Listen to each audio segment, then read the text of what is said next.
With Robinhood Gold, you don't need a silver spoon to eat up the financial favors of the 1%. Robinhood Gold allows the resourceful individual to earn the very liberal rate of 4.5% APY on uninvested cash and be rewarded with a handsome 3% retirement boost on an IRA account. Robinhood Gold provides the privileges of a high net worth for any net worth for just $5 a month. The new gold standard is here. Sign up at Robinhood.com/gold. Terms apply. For product-specific disclosures, visit Robinhood.com/gold. Investing involves risk. Rate may change. Gold membership is offered by Robinhood Gold LLC. You're listening to LSU Daily with Matt Musso, your home for all things LSU sports. Off and running here on another edition of LSU Daily. Welcome in and glad to have you with me for what is going to be a jam-packed show here today. A lot to squeeze into relatively 20 or so minutes. LSU in Florida. Saturday afternoon in the Swamp, 2:30 Central kickoff. Have to give my final thoughts, preview, prediction on that game. We have injury news surrounding that game with DJ Lagway. We'll get to that momentarily. Bryce Underwood turning down the bag from Michigan to remain committed to LSU. Looks like the Michigan pursuit might be over. We'll touch on that as a report out of Detroit has surfaced. And then LSU men's basketball. An impressive win Thursday night in the Little Apple, 76-65. I have a few thoughts on that we'll get to close out today's show because, man, for the program, not just for this season, for the program, that felt like a really big win for LSU on Thursday night. So we're going to go through it all. First, I want to start with the Bryce Underwood news. So everyone's been following this, right? Bryce Underwood has been committed to LSU since January. He is the number one overall player in the country, number one quarterback, 5-star plus, a guy who is seen as a generational talent from Belleville, Michigan, 30 minutes or so outside of Ann Arbor. As said, been committed to LSU since January, has never really wavered on that. Michigan has not been able to really get him on a visit to sit down with Sharon Moore since he's been the head coach. Bryce Underwood has clearly had his sights set on LSU. It hasn't stopped Michigan from trying, as you would expect. Again, it's the number one player in the country at the most important position in the sport who's 30 minutes down the road from your campus. That's always going to be viewed as a must-get. But with that strong commitment to LSU, it's been real difficult for Michigan to even, to get him to pry him away. They've tried multiple different things. The latest news surfaced on Thursday that Michigan had put together a 4-year NIL package worth up to $10.5 million for Bryce Underwood. It included win incentives, all of that. As soon as that news broke, Bryce Underwood posted a picture of his Belleville teammate on his LSU visit to his Instagram story. And then later in the evening, Bryce Underwood posted to his Instagram story it's hard to really word this. He posted to his Instagram story a separate Instagram post that was a report saying he was likely to turn down Michigan's NIL offer of $10.5 million. Bryce since deleted that Instagram story, but he posted it in the first place. And even more so, a report from the Detroit Free Press at 10:37 Eastern Time Thursday night is headlined, Bryce Underwood expected to stick with LSU as Michigan football can't flip number one prospect. The article, or the report I should say, cites sources with, quote, intimate knowledge of the situation. They spoke to the Detroit Free Press and said that it's expected that Underwood will remain committed to LSU. Not just that he's turning down the offer, but that he will remain committed. That's obviously a huge development. I will tell you, it's not that surprising of a development. It's always said in recruiting, and God, Shea Dixon has told me this so many different times, and all of us this so many different times, really. Watch what they do, not what they say. But in this case, talking about the recruits, but in this case with Bryce Underwood, you really could watch both. I mean, we just mentioned there, he hasn't gone to sit down with Sharon Moore since he's been the head coach. Like in an actual recruiting visit capacity at Michigan since Jim Harbaugh was there before the national championship season. He committed to LSU a few days prior to Michigan playing in the national championship. So the actions have been allowed. He's been down to LSU multiple times with his full family multiple times. 7, 8 times or so. Not telling you anything you don't know already. And then, but you can also listen to what they say. His father has been adamant that they are willing to play the long game here. They understand what comes down the pike for Bryce later in his career. They love Joe Sloan. They see the development that has taken place at the LSU quarterback position really the last, five years or so, with Burrow winning the Heisman and the national championship, being the first overall pick, playing in a Super Bowl already in the NFL, getting broke off, seeing Jaden Daniels be the second overall pick, winning a Heisman Trophy, and be the leading candidate for Rookie of the Year right now in the NFL, and even in some MVP talks. They see all the weapons you have at LSU, and they're very willing to play the long game. Money is a factor. Bryce Underwood's dad has said money is a factor, but it's not the deciding factor, never will be, because they know the money will come. And if that's all that Michigan was being able to really deal with was the money, they were fighting an uphill battle. As hard as that is for some people to believe, they're fighting an uphill battle because quarterbacks have not been developed at Michigan. Their offense is a sieve. Like, they had early playing time to offer him as well, but remember, he's willing to play the long game. It's never done until it's absolutely done. Like, until the ink is dry on the paper and it's sent into LSU, that's when it's officially done.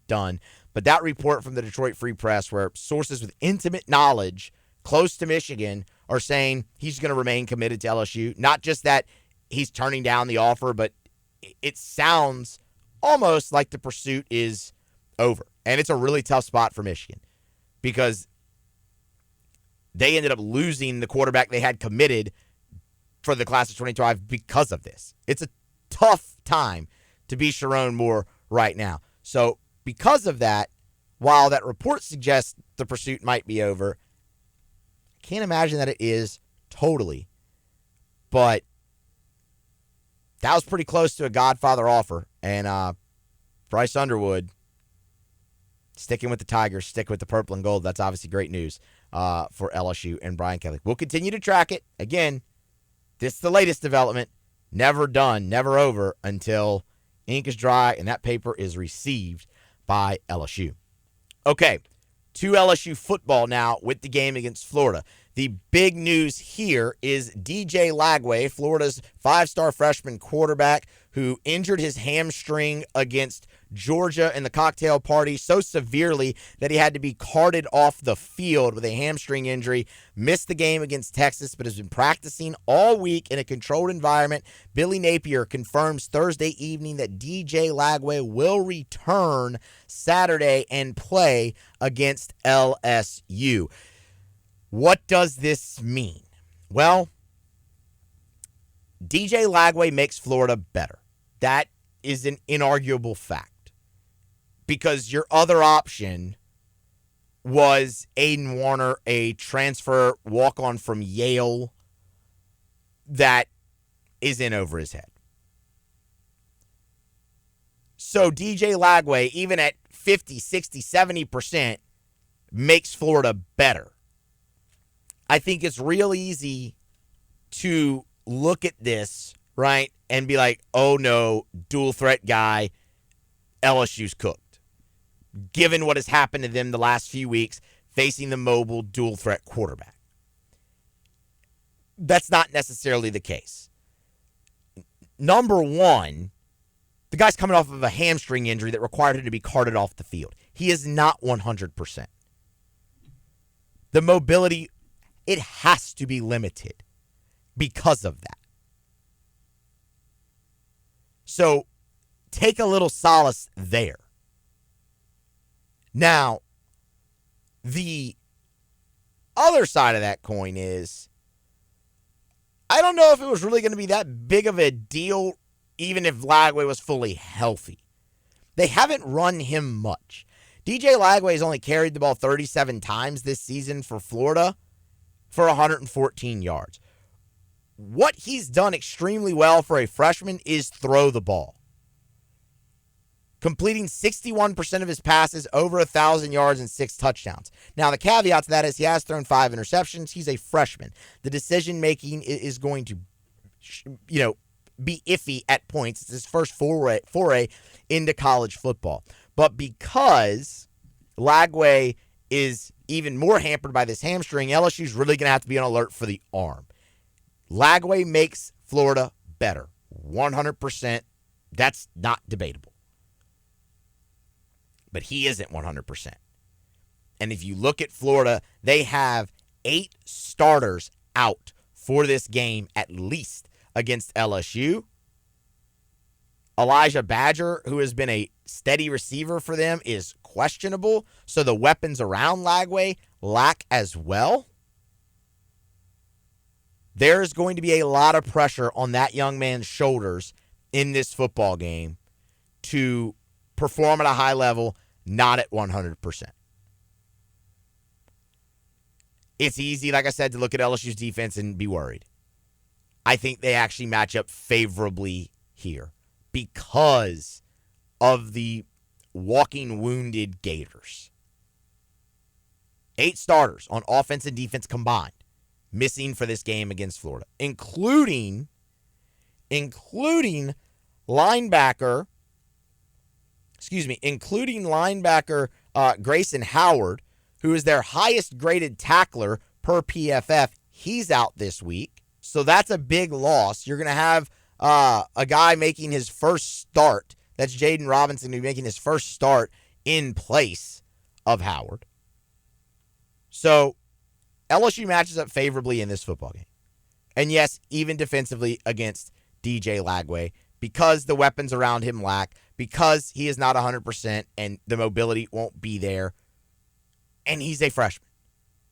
Blake Baker has to have his group ready to play, and LSU needs to come out with some piss and vinegar in this game, y'all. You just got humiliated on your own home field by 29 points. Looked like you didn't even prepare for 2 weeks that you had leading up into that game. We don't have to rehash all of that. But damn it, you better come out with some piss and vinegar Saturday afternoon in the Swamp. You have beaten this program 5 straight times. You are trying to make it 6, and you should make it 6.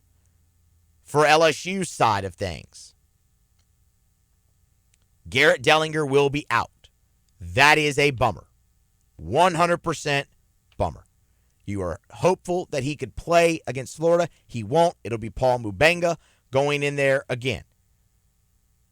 It's great to see him continue to get experience. That will only serve him well going forward in his career at LSU, and they're very high on Paul Mubenga. The other thing to note, Tyree Adams will dress out. Brian Kelly mentioned this in his Thursday media availability. Tyree Adams will dress out, but he is only there for an emergency. So it will be Mubenga going in for Dellinger for a second straight start, third straight game. So what do we want to see from LSU? That's kind of the overview. What do we want to see from LSU? Well, I already said piss and vinegar. Like, show some pride. Brian Kelly talked consistently about, not to say they don't have pride in the program, but after just getting boat raced and skull drug on your home field, show that it pissed you off, right? Garrett Nussmeier, Caden Durham, the receivers, the LSU offense, the offensive line. Florida's defense is bad. There is no way around that. And they're wounded too. We just told you about Grayson Howard. And they're wounded too. You have got to have a get-right game here. This is a game where LSU should be able to throw the ball, run the ball, move the ball at will, and put up points even on the road. Florida's scoring defense ranks in the 80s. Florida's passing defense ranks in the 90s. Florida's rushing defense ranks in the 90s. Florida is the 15th ranked defense out of 16 in the SEC. You have got to be able to move the football. Brian Kelly was very confident in Garrett Nussmeier's ability to do that on Thursday. Said he's never seen him more locked in, and in his experience, and that he had spent a lot of time with him this week, and in his experience, that is signs for a good game, so tune in. You might want to watch the game, is what Brian Kelly said. Decision-making for Nuss, obviously everybody's going to be honed in on that. But that guy really, really needs a strong bounce-back effort to get him back on track for the final three, for the stretch run, we'll just call it here, of November of this season. Decisiveness from Nuss is something I want to see. I liked seeing him use his legs against Alabama. I'd like to see that continue a little bit. And poise, because he has looked shook up the last 6 quarters. Decisiveness, poise, legs. That's what I'm looking for from Nussmeier. Caden Durham, feed him. Give him the ball over and over and over again. In the red zone, give him the ball. I want to see Caden Durham in the red zone. Every time you're in the red zone, I want to see Caden Durham at least once touch the football on that red zone possession. Again, are you going to score every time he does? No, but it ups your chances and makes you better in the red zone. Defensively, well, execute. This is a game that should play to your strengths on defense. You should be able to get after the passer because the mobility is limited. The receivers on the outside should not be able to hold a candle to you. But, man, you better play disciplined because that's something that LSU has lacked the last 6 quarters on defense is discipline. And, again, the mobile quarterback has been the source of a lot of that. But rush lanes, run fits, all of that. Montrell Johnson, questionable still as of now for the football game. But you look at Jaden Ball, he's filled in quite nicely for Florida in the running game, as has Jacoby Jackson. Those are 2 very capable guys. But when LSU, since Rocket Sanders, LSU's done really well against running backs. It's been the running quarterbacks that have hurt them. They bottled up Le'Veon Moss. They really bottled up Bama's guys in the run game, not in the passing game. But in the run game, it's been good since that Rocket Sanders game going up against running backs. So, again, that plays into your strength if you're LSU. But discipline is the main thing I'm looking for the defense, and I mean in every aspect. Fits, pass rush, lanes, gaps, coverages, everything. Because you should be able to control the game on Saturday. And I think LSU will. I like the Tigers in the game. LSU's about a 4-point choice in the game. I think they win. I think they cover. I will take LSU by a score of 38-24. I will take the Tigers 38-24. Too many injuries for Florida to overcome. And I do think it is a get-right game for LSU. Okay, before we get out of here, let's talk about LSU men's basketball. They got a huge win on Thursday night in Manhattan, Kansas versus Kansas State. 76-65. LSU used a run late in the first half to get a big lead, a double-digit lead at the break, 43-31, and Kansas State never really cut into it in the second half. They got it down to 9 early, but LSU was able to keep the Wildcats at arm's length all night long, and one of the main reasons was defense. Matt McMahon has this team playing defense. It's one thing against Alabama State and ULM. It is a completely whole other thing to go on the road in a true road game in your 3rd game of the season against power competition in a good basketball league like the Big 12 and hold them to 65 on their home court. LSU was suffocating, and they have been for the majority of the year so far in these 3 games. defensively. Kansas State was really good shooting the three. We talked about it. We let you hear what Matt McMahon had to say. LSU held them to 5 of 21. And that is massive going forward because defense travels, y'all. In every sport, defense travels. And I don't think LSU's nearly played their best offensive game yet. And when they do, they have a chance to put up points. But defense is also an identity of a team. It can be an identity of a program. So to see what they're doing right now, huge. Like I can't really overstate that. This feels like a really big, statement being made going forward for the program. That Matt McMahon has those guys defending for 40 minutes, even when they're up and keeping a team at arm's length, where it's easy to kind of just, fall back. Foot on the gas defensively. 40 minutes last night for LSU, and it was awesome. You also saw a lot of freshmen get run. How about Victorious Miller? 21 minutes off the bench, 15 points. Robert Miller gets another start for LSU as a freshman. Corey Chest played 20 minutes off the bench. LSU's bench last night, incredible in general.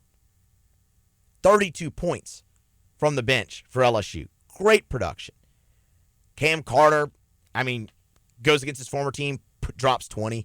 He's been awesome for LSU all year. 21, 21, and 20. His point totals so far in the 3 games. They've got one there. Jordan Sears contributed 15 and 7. He was great as well. And as we said, Victorious Miller. Just huge minutes for a freshman. That's meaningful going forward, man. To expose them to that atmosphere and for them to execute the way that they did. And then one of the things that I was looking most forward to was the rebounding battle. And my goodness, LSU dominated. They almost doubled up Kansas State on the boards. 43-25 was a rebounding total, but how about 11 offensive rebounds for the Tigers? Second chance points, huge in this game as well. Matt McMahon has this thing going in the right direction. You look back to last season at this point, when they had to go on the road, Syracuse, their true road test, they couldn't compete. They went and played in the tournament. It was a struggle. LSU's first test away from the PMAC this year, they didn't just win, they dominated. Huge victory going forward for LSU to build on. And it could be a good resume win. Big 12's a good league. Kansas State is going to win some games. That one could be big in March. It could really help your resume come tournament time. So already, that's what you want to see in year 3 is a changing of the guard, a switch. You saw it last night. Where in this spot last year, LSU got run off the floor.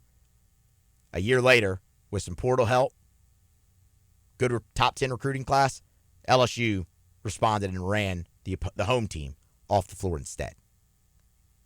Fun times to watch going forward with Matt McMahon. All right, that's going to wrap it up. Y'all get subscribed, like, share, follow me on social media. Be here next time for more on LSU Daily. Here next time.